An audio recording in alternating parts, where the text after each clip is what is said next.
रहे हैं अपना लोग किसका रिवीजन, हिस्टोन प्रोटीन्स का। तो हिस्टोन प्रोटीन्स दो प्रकार की होती हैं, कौन कौन सी। एक होती है रेप्लिकेशन डिपेंडेंट, ये एस सिप्स प्रोटीन होती हैं। दूसरी होती हैं इंडिपेंडेंट। डिपेंडेंट प्रोटीन कौन कौन सी, मतलब डिपेंडेंट का मतलब होता है जिस पर निर्भर रहती हैं। Dependent H1 H2A H2B H3 H4, ये हैं सारी dependent protein. Replication dependent protein. Poly A tail represent in transcription mRNA। Transcription मतलब formation of RNA by using of DNA।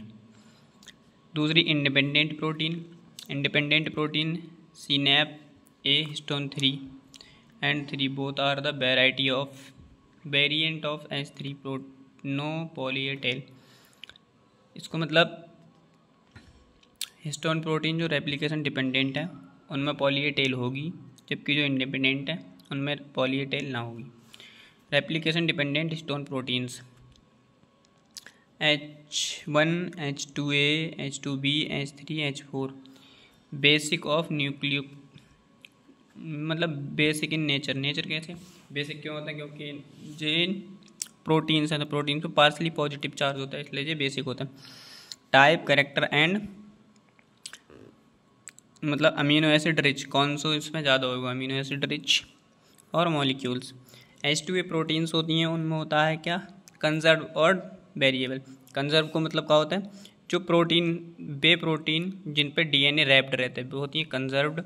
Variable जिन पे DNA रैप्ड ना होता है, यानी कि DNA लिप्ट बना होता है, वो होता है वेरिएबल प्रोटीन। तो कैरेक्टरिस्टिक्स कंजर्व, वेरिएबल। और H2A प्रोटीन किस में ज़्यादा पाई जाती है, मतलब रिच किस में होती है, लाइसिन रिच है। Molecular weight 14 kilo Dalton, KB Dalton से। या H2B कंजर्व और वेरिएबल दोनों ही भाग पाया जाता है। मॉडरेट मीन्स मतलब बीच की, थोड़ो वेरिएबल पार्ट है और थोड़ो कंजर्व पार्ट है, वो होती है मॉडरेट। लाइसिन रिच है।